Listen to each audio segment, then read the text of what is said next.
우리에게 주실 하나님의 말씀 고린도전서 12장 12절에서 13절 말씀입니다.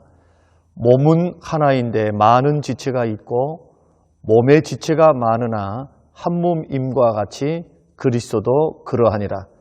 우리가 유대인이나 헬라인이나 종이나 자유인이나 다 한 성령으로 세례를 받아 한 몸이 되었고 다 한 성령을 마시게 하셨느니라. 아멘. 기도하겠습니다. 고맙고 감사하신 아버지 하나님, 거룩한 주일을 하나님 앞에 드려지게 하시고 예배함으로 또 말씀을 들음으로 시작하게 하심을 감사합니다. 주님, 생명의 말씀을 듣습니다. 성령님 은혜를 주사 듣는 사람이나 전하는 사람 큰 은혜 되도록 주께서 은혜를 더해 주시옵소서. 감사드리며 예수님 이름으로 기도합니다. 아멘. 아멘. 오늘 저는 고린도전서 12장 12절에서 13절 말씀을 통해서 교회 공동체란 무엇인가? 오늘 교회에 대해서 우리가 한번 생각해보고 나눔을 통해서 교회를 조금 더 크게 또 깊게 알아갈 수 있는 귀한 시간이 되시기를 바랍니다. 미국계 중국인이면서 교회 성장학의 자문위원이었던 윈안이라고 하는 목사님이 계십니다. 그 목사님께서 미국 교회 1,000개 교회를 대상으로 무작위로 설문조사를 했습니다. 먼저는 성도님들을 대상으로 1,000교회의 성도님들을 모델을 한 분씩을 선정해서 이런 질문을 했습니다. 교회가 왜 존재해야 하는가? 교회 존재의 목적이 뭐라고 생각하십니까? 이렇게 질문을 했습니다. 거기에 대해서 응답한 성도님들의 89%가 교회의 존재의 목적은 나와 내 가족의 필요를 돌보는 것이다. 다시 말씀드리면 양을 돌보는 그것이 교회의 첫 번째 목적이다. 이렇게 이야기를 했습니다. 나머지 11%는 복음을 전도하는 것입니다. 이렇게 대답을 했다고 합니다.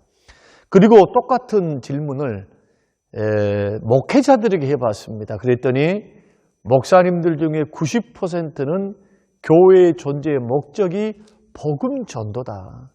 세상의 죄악으로 영 죽어 지옥 갈 수밖에 없는 영혼들을 복음 전도를 통해서 구원해내는 것, 이것이 첫 번째 주님이 주신 교회의 목적입니다. 이렇게 이야기를 했고요.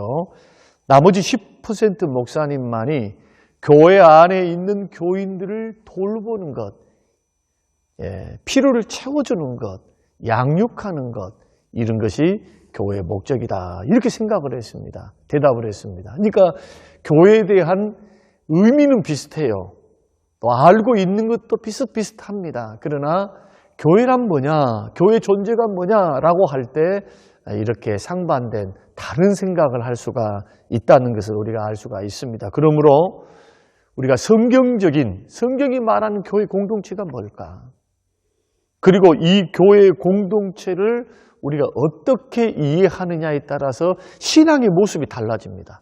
신앙의 자세와 태도도 달라지고 신앙의 열매도 달라질 수밖에 없거든요. 그래서 우리는 교회 공동체가 뭔가 이것을 성경적으로 규명해 보는 것이 우리 신앙생활에는 바르게 함에 있어서 굉장히 중요하다.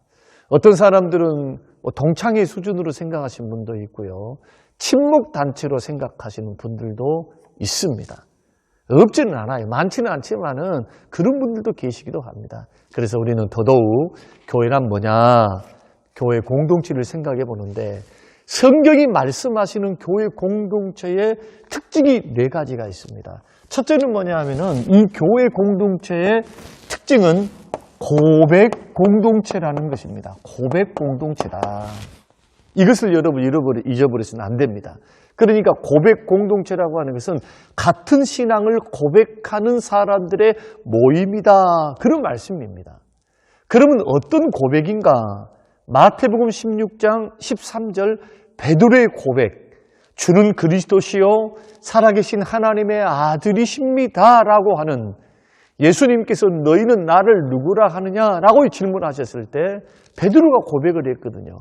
주는 그리스도시요 살아계신 하나님의 아들이니이다. 예수님은 이 베드로를 칭찬하시면서 너의 고백 위에 교회를 세우리라 그렇게 말씀을 하셨습니다. 교회는 베드로와 같은 신앙 고백을 하는 사람들의 모임이 교회다. 그리고 제자들의 신앙 고백을 모아놓은 것이 사도신경이거든요. 그래서 주는 그리스도시요 살아계신 하나님의 아들입니다 라고 하는 이 고백을 확장시킨 것, 성경을 통해서 확장시키는 것이 사도신경입니다. 그 사도신경의 내용이 무엇입니까? 전능하사 천지를 만드신 하나님 아버지를 내가 믿습니다. 창조주 하나님을 우리가 믿고 그 외아들 우리 주 예수 그리스도를 믿습니다. 어떤 예수? 동정녀, 처녀에게서 태어난 예수. 우리 죄를 위해서 십자가에 죽으신 예수. 우리를 위해서 부활의 첫 열매가 되사 우리에게도 영생 주시고 부활의 소망을 주시기 위해서 우리 주님이 부활하신 것, 죽었다가 3일 만에 부활하신 주님을 믿고 그리고 그 주님이 다시 승천하신 것 믿고 심판의 주님으로 이 땅에 재림하실 것을 믿습니다. 이것이 복음이고요. 이것이 우리들의 신앙의 고백이면서 사도들의 신앙의 고백이었습니다. 그러니까 이런 고백을 같이 고백하는 공동체가 바로 교회 공동체. 이 고백이 틀리면 어떻게 될까요?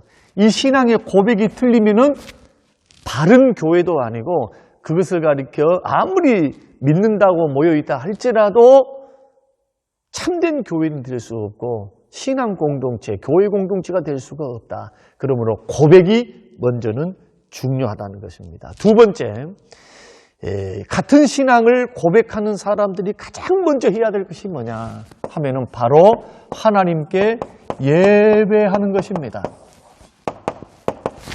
그래서 교회 공동체의 특징은 예배 공동체라는 것입니다. 교회에서 가장 중요시하는 것이 무엇입니까? 예배입니다.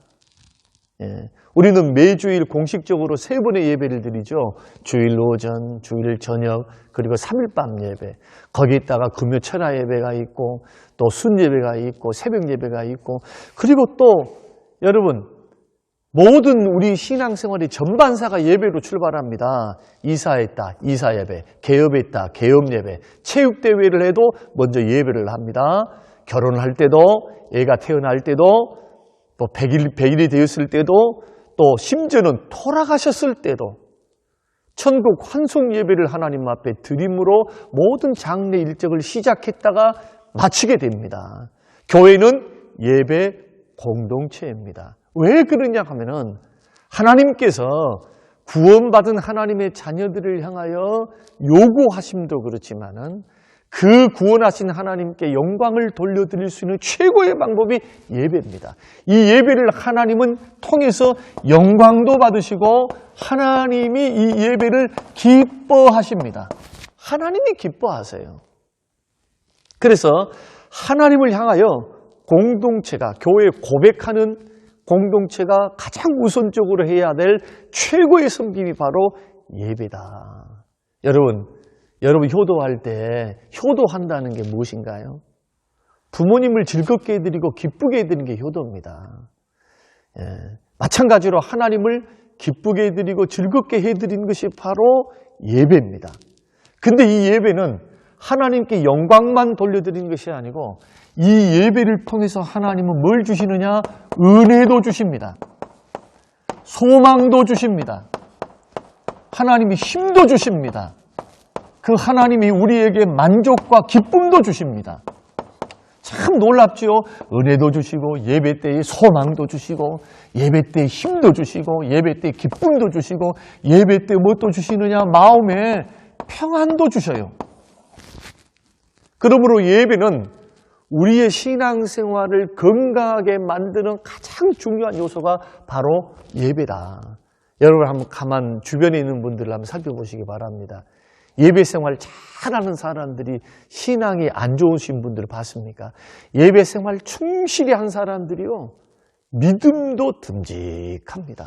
믿음도 크고 믿음도 아름답게 성장하는 것을 볼 수가 있습니다. 사랑하는 성도 여러분, 교회는 예배 공동체입니다. 예배를 귀중히 여길 수 있게 되시기를 주의 이름으로 축원드립니다.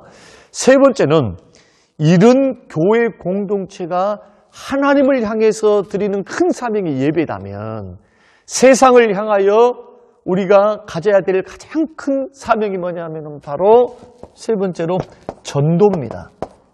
이 전도가 국내에서는 전도요, 해외에서는 선교라고 말합니다. 똑같습니다. 나라와 지역만 다를 뿐이지 똑같아요. 영혼 복음을 선포하는 것. 그러니까 세상을 향하여 우리에게 주신 최고의 사명이 뭐냐 하면은 선교와 전도입니다.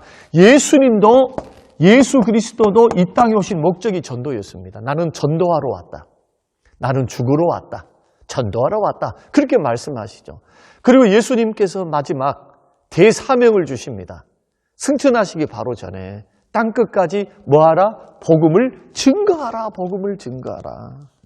그러니까 우리 예수를 믿는 믿음의 사람들, 교회 공동체는 반드시 모여서는 기도하고 예배하고 교제하고 친교하고 봉사하지만 바깥으로 나가면 뭐 해야 됩니까? 전도해야 됩니다. 왜냐하면 이것은 우리의 사명이기 때문에.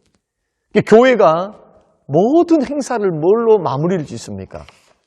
모든 것을 다 전도로 마무리를 짓는 겁니다. 학교를 세웠다. 학교를 세워서 이익을 보는 겁니까? 아닙니다. 전도해서 복음을 증거해서 예수 믿게 하는 겁니다.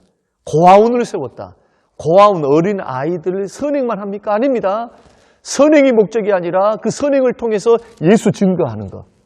예수 생명 주어서 천국 백성 삼는 것, 이것이 바로 우리의 목적이다. 그러므로 체육대회를 했든 뭐를 했든 행사를 했든 우리 교회는 다 하나님의 영광을 위해서 하지만은 구제, 장학, 선교, 이 목적은 선행을 통해서 예수의 생명과 사랑을 증거하는 복음 전도에 있다. 그러므로 교회를 다니고 같은 고백으로 같은 예배를 드리는 사랑하는 성도 여러분, 성림교회 성도들은 언제나 구령의 마음, 거룩한 부담감을 가져서 영혼을 살리기 위해서 여러분의 가정에, 여러분의 가문부터 시작해서 그리고 이웃과 친척, 주변, 직장, 동료들 복음 증거할 수 있는 공동체가 되시기를 주님의 이름으로 축원합니다. 그 다음에 네 번째로 이 교회는 어떤 공동체이냐 하면은 사도행전 2장의 말씀 보면은 성령님이 이 땅에 오심을 통해서 교회가 시작됐거든요. 교회가 시작되어서 사도들의 가르침을 받아서 그들이 전혀 기도에 힘쓰고 날마다 떡을 떼고, 이거 2장의 말씀이에요. 떡을 떼고 함께 교제하고 함께 예배하고 전혀 기도에 힘쓰고 가르침을 받고, 그래서 이 교회의 특징이 뭐냐? 특징이 바로 친교 공동체라는 겁니다. 친교 공동체다. 우리는 교회에서 고백도 하고 예배도 하고 찬양도 하고 기도도 하고 그렇습니다. 그런데 교회 생활에서 현대 신앙생활에서 가장 부족하고 가장 소외된 것이 뭐냐면 바로 이 네 번째 친교입니다. 친교. 여러분, 성도들 간의 친교도 예배의 일환입니다. 여러분들이 모여서 순예배를 드리고 그 다음에 다과를 나누잖아. 이것도 예배의 연장이에요. 초대교회에서는 예배를 드리면서 드리고 난 후 애찬식을 했어요. 서로 떡을 떼고 서로 마시고 먹으면서 이게 다 교제했습니다. 교제. 교회는 교제가 없으면요 사랑이 식어집니다. 교제가 부족한 교회는 사랑의 감도, 성도 상호 간에 사랑하는 이런 마음과 이 분위기가 조성이 되질 않습니다. 받았던 은혜를 나누고, 내가 일주일 동안 있었던 하나님 베풀어 주셨던 은혜, 그리고 나의 기도의 제목, 나의 슬픔, 나의 기쁨, 나의 아픔, 이 모든 것들을 다 나누는 것. 그러니까 우리들이 할 수만 있는 대로 성경은 말씀합니다. 주님이 재림할 때가 가까울수록 뭐하라? 모이기에 힘쓰라 그렇게 말씀하시거든요. 어디에? 예배하기 위해서 모이기 힘써야 되고 전도하기 위해서도 힘써야 되지만은 교제하기 위해서도 힘써야 돼요. 그래야 내적으로 사람들의 성도들과 유대관계가 뜨거워지고 사랑을 서로 확인할 수가 있습니다. 저는 이것이 너무 안타까워요. 지금 코로나 시기에 가장 어려운 게 예배를 못 모인 것도 있지만은 친교가 안 된다는 거예요. 친교. 교제가 안 된다는 겁니다.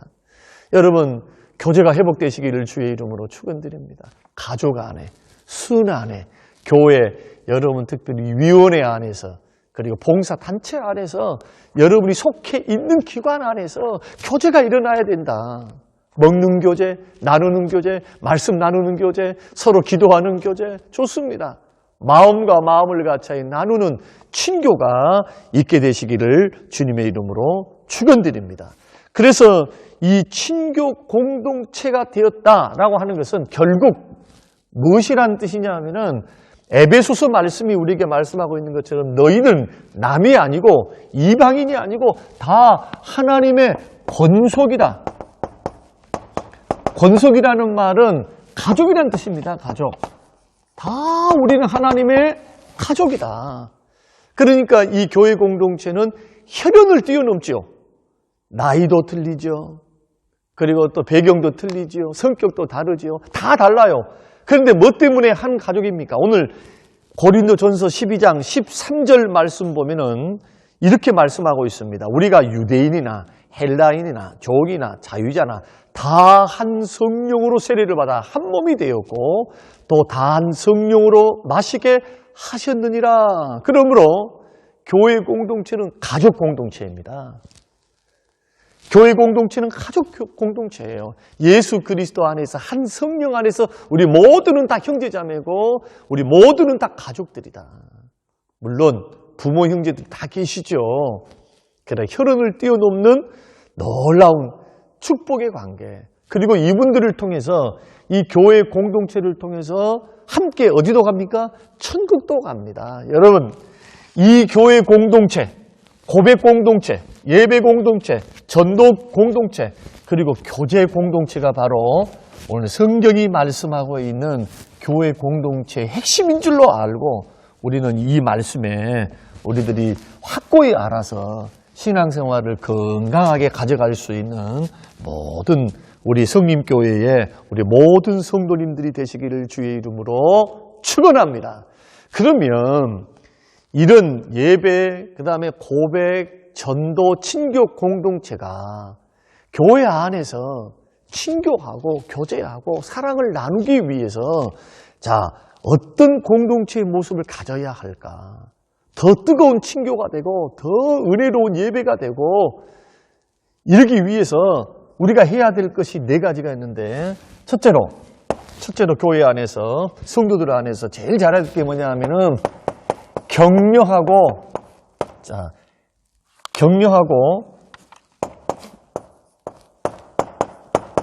붙들어주는 일을 잘 하셔야 됩니다. 이것이 로마서 12장 15절 말씀, 이 친교 공동체가 격려하고 붙들어주는 것을 잘 하셔야 돼요. 자, 12장 15절을 제가 한번 읽어드릴게요. 또 형제들아 너희를 권하노니 마음이 약한 자들을 격려하고 힘이 없는 자들을 붙들어주며. 여러분, 교회 공동체는요 모두가 다 의인이 모였다든지 아니면 믿음 좋은 사람들만 모여있는 것이 아닙니다.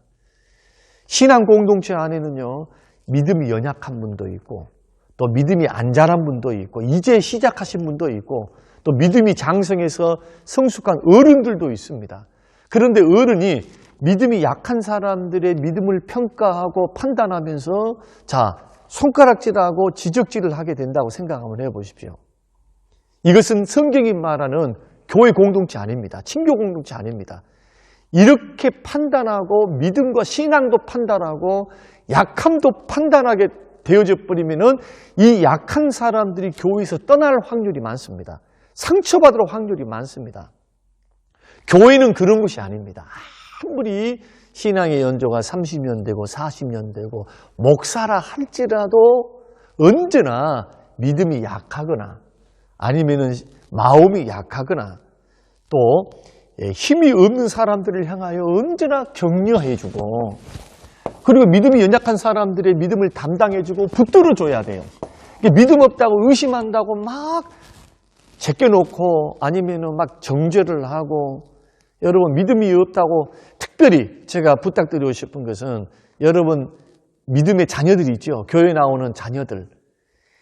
다른 집 자녀들하고 비교해서 말씀하지 마십시오. 우리 자녀들이 아직 약하고 보잘것없고 믿음이 안 자란 것 같아도 여러분 기다리셔야 돼요.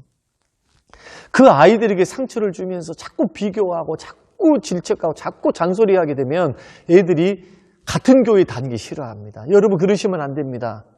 가능성을 믿어주십시오. 격려해 주십시오. 믿음이 약할 때 붙들어 주십시오. 뒤에서 기도해 주십시오. 칭찬하고 격려하고 붙들어 줘야 돼요. 칭찬을 7번 했으면은 책망은 한 번 하셔야 돼요. 어쩌다 책망하고 어쩌다 잔소리해야지. 잔소리가 주를 이루면은 절대로 우리 자녀들을 망치는 지름길이다. 교회 안에서 순장님들 잘 아셨죠? 20년, 30년 믿어도 믿음이 약하신 분이 있다니까요. 그런 분들은 나를 통해서, 믿음 있는 나를 통해서 그분들을 붙들어줘라, 격려하라고 하나님이 나를 세우셨고 그분들을 만나게 하셨구나. 이렇게 생각하면 정답입니다. 두 번째는 교회는 어떤 것을 친교하기 위해서 사랑이 충만하기 위해서 어떤 걸 잘해야 되냐 하면은 마음을 서로 나누셔야 돼요. 마음 나누라.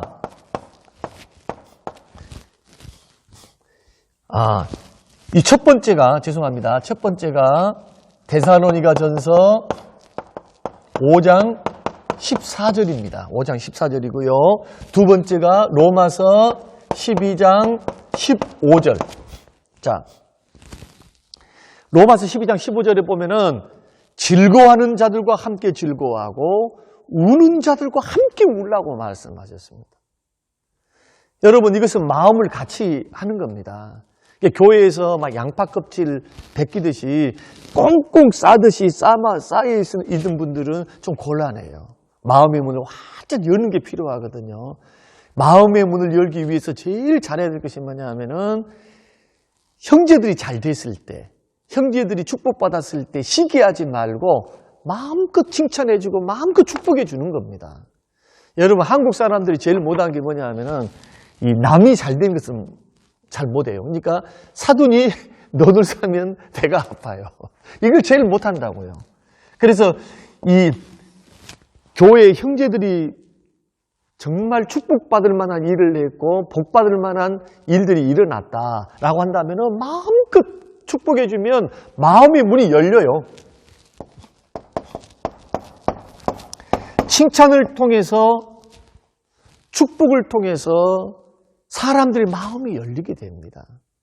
마음껏 칭찬해 주세요. 마음껏 축복해 주시고 함께 기뻐해 주세요. 그리고 반대로 마음껏 같이 슬픔을 서로 공유하셔야 돼요. 그러니까 형제가 막 아파 있을 때 먼 산 쳐다보고 강 건너 불구경 하듯이 그렇게 쳐다봐서는 안 되고 그 형제의 아픔이 나의 아픔인 것처럼 함께 기도해주고 함께 머물러 있어주고 함께 위로하는 공동체. 사실은 이것이 굉장히 중요해요. 이것이 어디서 많이 일어나야 되느냐 하면은 순모임에서 많이 일어나셔야 돼요. 공예배 때는 잘 일어나기 어렵거든요. 공예배 때는 개인과 개인이 맞닥뜨려 있지만은 순예배 때는 삶을 나눌 수가 있어요. 순예배를 통해서 많은 눈물이 회복되지요. 위로를 받지요. 속이 후련해요. 그 이유는 기쁨도 나누고 은혜도 나누고 그리고 슬픔도 나누기 때문입니다. 지금 이것이 없어서 얼마나 우리 영혼이 메말라 갔는지 몰라요. 하나님께서 코로나를 빨리 종식시키셔서 순모임으로 소그룹으로 모여서 이런 제자훈련으로 모여서 마음을 나눌 수 있는 우리 교회와 우리 모두가 되기를 바랍니다. 세 번째는 뭐냐? 세 번째는 있는 그대로 받아줘야 됩니다. 이것을 용납하는 공동체, 수용하는 공동체, 있는 그대로 받아줘야 돼요. 이것이 에베소서 4장 2절 말씀이거든요. 자, 4장 2절에 모든 겸손과 온유로 하고 오래 참음으로 사랑 가운데 서로 용납하라. 용납하라. 용납이라고 하는 것은 받아들인다는 것이거든요. 있는 그대로 받아들이셔야 돼요. 있는 그대로. 사랑은 어디서부터 출발하느냐? 수용하는 것에서부터 출발합니다. 수용. 그러니까 나하고 다르고 나에게 해코지를 했고 나와 성격 다르고 견해도 다른데 너와 나는 다르니까 틀렸어 하고 등져버린다면은 사랑이 용납 수용이 될까요? 안 되죠. 다름을 인정하고 수용할 때 비로소 뭐가 되느냐? 교제가 되고 사랑을 나눌 수 있는 공동체가 됩니다. 그리고 오늘 에베소 4장 2절에서는 이 용납, 수용, 있는 모습 그대로 받아들이기 위해서 두 가지가 필요하다 하지요. 그게 뭐냐 하면은 첫째로 인내입니다. 오래 참음으로. 그 다음에 사랑 안에서 오래 참아줘야 돼요. 믿음이 없는 사람도 오래 참아줘야 되고요. 말 실수 잘하는 사람도 오래 참아줘야 되고, 게으른 사람도 오래 참아줘야 되고요. 사랑으로 수용해줘야 돼요. 죄를 눈 감아주란 말이 아닙니다. 죄를 눈 감아주란 말은 아니고 그분의 약함과 부족함, 나하고 좀 다른 특성들에 대해서 수용해줘라. 사람이 획일적이지 않거든요. 그래서 주님은 우리 공동체 개인 한 사람 한 사람의 개성과 성격을 존중하십니다. 자, 성령님도 존중하시는데 말 안 한다고 아니면은 쾌활하지 않다고 내성적이다고 우리가 함부로 판단하면 안 됩니다. 있는 모습 그대로 받으면 교회 공동체 안에서 마음의 문을 열기 시작하면은 하나가 돼요. 서로 중간이 돼요. 서로 맞춰갑니다. 맞춰가. 쓸데없는 판단, 쓸데없는 비판, 쓸데없는 고민하지 마십시오. 용납하고 수용을 잘 하셔야 돼요. 어떻게? 있는 모습 그대로, 있는 모습. 이게 중요합니다. 잘나나 못나나 다 하나님의 자녀예요. 죄가 있든 없든 다 하나님의 자녀예요. 우리는 도토리 키재기야 합니다. 깨끗하고 믿음 좋으면 하나님 자녀라고만 생각해요. 그러나 믿음이 약해도 하나님 자녀예요. 초신자들도 하나님 자녀입니다. 목사만 하나님 자녀입니까? 다 똑같은 하나님의 자녀예요. 있는 모습 그대로 주님이 나를 받으시고 수용하신 것처럼 수용하라. 이걸 잘 해야 한다. 그 다음에 마지막으로 네 번째는 절제하셔야 돼요. 절제를 잘 하셔야 돼요. 조화와 균형을 교회 안에서 이루기 위해서 절제를 잘해야 된다. 이 말씀이 고린도전서 9장 25절. 자, 고린도전서 9장 25절. 이기기를 다투는 자마다 모든 일에 절제하나니 그렇게 말씀하고 계시거든요. 여러분, 내가 절제할 줄을 모르면은 조화 균형이 깨져버려요. 내가 일을 잘하고 내가 믿음이 좋아도 믿음이 약한 사람 눈높이를 맞춰줄 줄 알아야 돼요. 사도 바울처럼, 자, 사도 바울을 보십시오. 전도하기 위해서 야만인에게는 야만인처럼, 미련한 사람에게는 미련한 사람처럼, 그렇게 율법 있는 사람은 율법 있는 사람인 것처럼 그렇게 카멜레온처럼 맞춰줬어요. 그러니까 우리가 교회가 친교 공동체가 되고 세대를 뛰어넘어서 1대, 2대, 3대가 어울려서 예배드리는 신앙생활하는 공동체로서 내 자녀들이 교회를 떠나지 않고 함께 있기 위해서는 뭐가 필요하느냐? 절제가 필요해요. 절대로 세대 간에 판단하면 안 됩니다. 사랑으로 가르쳐주고 이끌어줄지언정 여러분 조화를 좀 이루셔야 돼요. 눈높이를 서로 맞춰주는 것도 필요하다. 그러므로 우리가 오늘 이 말씀을 우리가 생각하면서 여기에서 이제 오늘 말씀 12장 고린도전서 12장 13절 말씀 보면은 헬라인이나 유대인이나 종이나 자유자나 다 한 성령 안에서 성령을 마셨고 성령으로 세례를 받았고 다 한 가족이라고 말하죠. 그 당시에 보십시오. 유대인들과 헬라인 두 부류는 굉장히 자존심이 센 사람들이었습니다. 유대인들은 선민의식이 있어가지고요. 헬라인, 이방인들을 지옥의 불쏘시개, 너희들은 우리들하고 틀려. 다 지옥 갈 것들이야. 이런 의식이 있었고 헬라인들은 문화의식이 있었어요. 그러니까 헬라 문화를 수용하지 않는 다른 나라들을 미개한 나라로 아주 천대해 있습니다. 천시했어요. 그래서 유대인들은 표적을 구하고 헬라인은 지식을 구해요. 지식이 있으니까 이 문화가 얼마나 발달했겠어요. 그런데 이 두 부류도 다 성령 안에서 하나입니다. 자, 이렇게 격려하고, 자, 마음을 나누고, 그리고 또 용납하고 절제하는 것이 인간의 힘으로 된가요? 인간의 힘으로만 안 됩니다. 그래서 고린도전서 12장 13절 말씀 보면은 다 성령 안에서 그랬습니다.